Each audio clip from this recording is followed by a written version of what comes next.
என்னால் அந்த பிரச்சனையை சரி செய்ய முடியும், நான் அந்த பிரச்சனையை சரி செய்வேன். இங்க தீம் என்ன அப்படின்னா ஒரு பிரச்சனையை சரி செய்யறது. சப்ஜெக்ட் என்ன அப்படின்னு கேட்டா நான், என்னால் அப்படிங்கறத கொடுத்திருக்கிறாங்க. பட் இங்க ரெண்டு பேருக்கான சிச்சுவேஷன்ஸ் வந்து மாறுது. சோ அது என்ன அப்படின்னு சொல்லி நம்ம பார்க்கலாம். இந்த வீடியோவை நீங்க கிளிக் பண்ணி பாக்குறீங்க அப்படின்னா ஏதாவது ஒரு புது விஷயத்த கத்துக்கலாங்கிற ஒரு ஆசையில தான் இருக்கும். சோ அதே ஈகரோட இந்த வீடியோவுக்கு ஒரு லைக் தட்டி விட்டுட்டு கண்டினியூ பண்ணுங்க. சரி வாங்க இதை எப்படி நம்ம எந்த சிச்சுவேஷன்ஸ்க்கு யூஸ் பண்ணலாம் அப்படின்னு சொல்லி நம்ம பார்க்கலாம். இப்போ ஃபர்ஸ்ட் பாருங்க, என்னால் அந்த பிரச்சனையை சரி செய்ய முடியும் அப்படின்னு சொல்லியிருக்காங்க. சப்ஜெக்ட் என்ன அப்படின்னா என்னால். ஓகே, இங்க சப்ஜெக்ட் என்னால், இங்க பாருங்க verb என்ன அப்படின்னா முடியும். ஓகே, சோ இங்க என்னால் முடியும் அப்படின்னு சொல்லும் போது நம்ம எப்படி எழுதுவோம்? I can. என்னால் முடியும் சொல்லும் போது I can அப்படின்னு சொல்லி எழுதுவோம். இப்போ அந்த பிரச்சனையை சரி செய்ய, இங்க சரி செய்யறது நம்மளுக்கு verb தான்.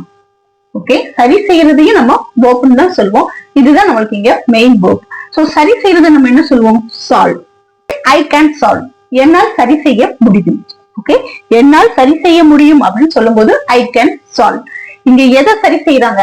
அந்த பிரச்சனையை, அந்த அப்படின்னு சொன்னா that. பிரச்சனை அப்படிங்கறத ப்ராப்ளம்.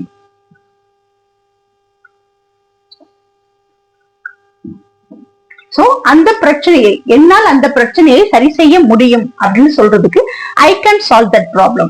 ஓகே, என்னால் அந்த பிரச்சனையை சரி செய்ய முடியும். அப்படியே இங்க வாங்க, இங்க இது எப்படி எழுதுறதுன்னு சொல்லி பார்க்கலாம். இங்க நான் செய்வேன்.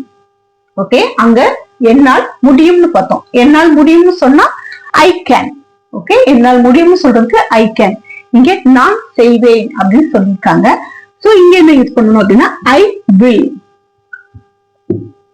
செய்வேன் அப்படின்னு சொல்லும் போது will யூஸ் பண்ணணும். சோ நான் செய்வேன் அப்படின்னா I will.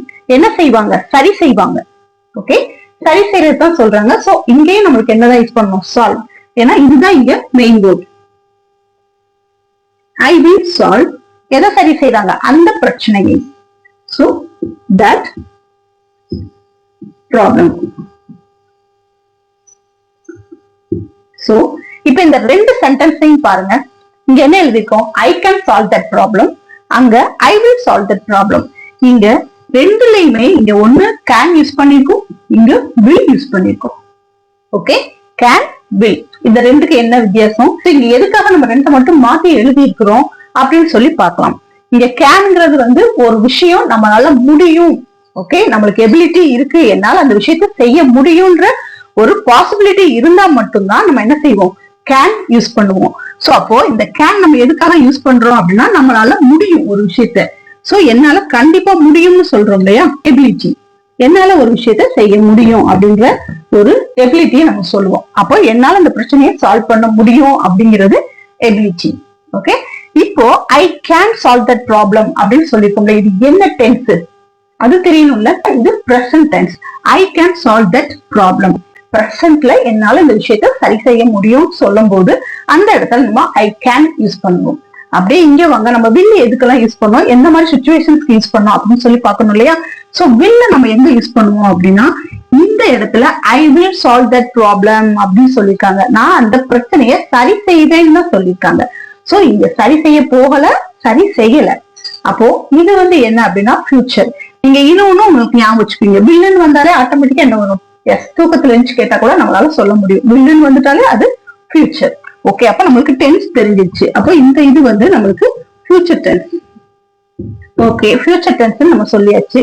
பட் இந்த வில்ல வந்து நம்ம எதுக்கு யூஸ் பண்றோம்? எதுக்காக சொல்லுவோம் அப்படின்னா ப்ராமிஸ். ஓகே, வாக்குறுதி சொல்லுவாங்க இல்லையா? இப்போ ஒரு எலெக்ஷன் வருதுன்னா என்ன செய்வாங்க? அந்த கேண்டிடேட் எல்லாம் நான் இதை செய்வேன் அதை செய்வேன்னு சொல்லுவாங்க.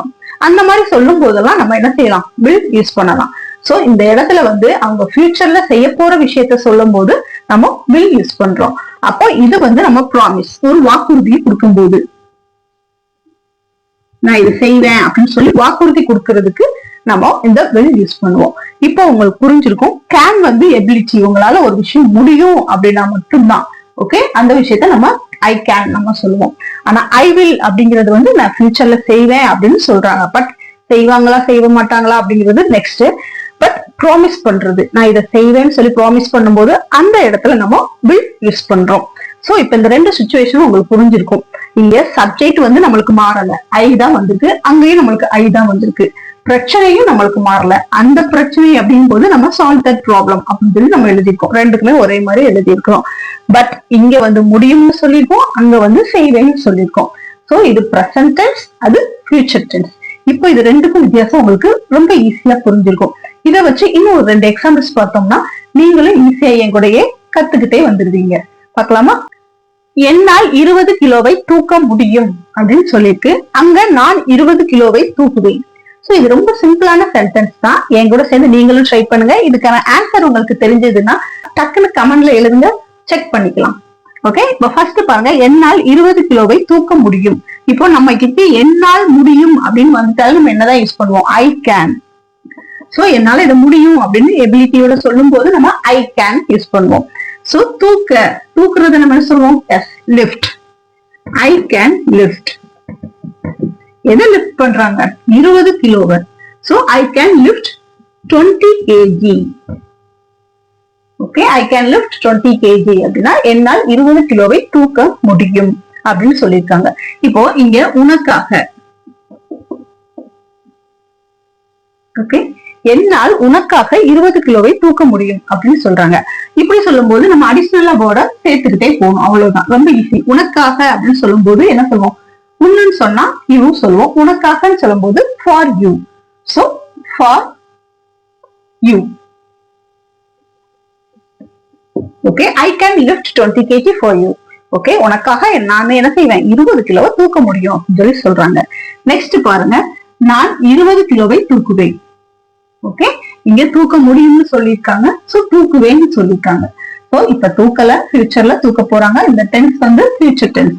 சோ அதனால நம்ம இங்க என்ன யூஸ் பண்றோம்? I will. I will lift. I will lift 20 kg for you. உனக்காக நான் தூக்குவேன். Okay, I will lift 20 kg for you. உனக்காக நான் 20 கிலோவை தூக்குவேன் அப்படின்னு சொல்லியிருக்காங்க. சோ இது ரொம்ப சிம்பிளான ஒரு சென்டென்ஸ் இருக்கு. இந்த சென்டென்ஸை நீங்க கரெக்டா எழுதிருப்பீங்கன்னு நினைக்கிறேன். நான் கமெண்ட்ல போய் செக் பண்ணுவேன். சோ கரெக்டா எழுதுங்க.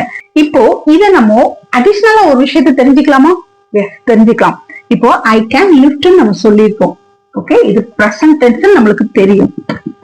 ஓகே, இது பிரசன்ட் டென்ஸ்.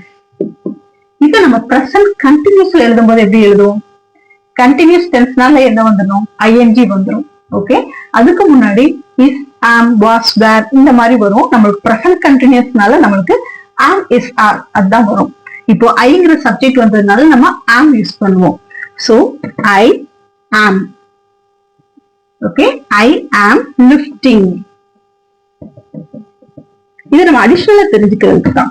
ஓகே, நான் தூக்குவேன் அப்படின்னு சொல்லி சொல்றாங்க. அது எபிலிட்டி முடியும் அப்படிங்கறத நம்ம பார்த்தோம். அது இருக்கட்டும் கரெக்டா. இது நம்ம அடிஷனலாவும் ஒவ்வொரு டைமும் நம்ம எக்ஸ்ட்ரா தெரிஞ்சு வச்சுக்கலாம். Okay, I am lifting 20 kg for you. Okay, I am lifting 20 kg for you. உனக்காக நான் 20 கிலோவை தூக்கிக்கிட்டு இருக்கேன் அப்படின்னு சொல்றாங்க. அது தூக்குவேன்னு சொன்னாங்க. அது வந்து என்னால முடியும்னு அவங்க கன்ஃபார்மா சொல்லிட்டாங்க. ஆனா இந்த இடத்துல என்ன வருது அப்படின்னா அதை தூக்கிக்கிட்டு இருக்கிறாங்க. Okay, present continuous tense. அப்போ இது வந்து பிரசன்ட்ல நடந்துகிட்டு இருக்கு. சும்மா வாயால வட சுடல, இது வந்து ஆக்ஷன்ல இறங்கிட்டாங்க.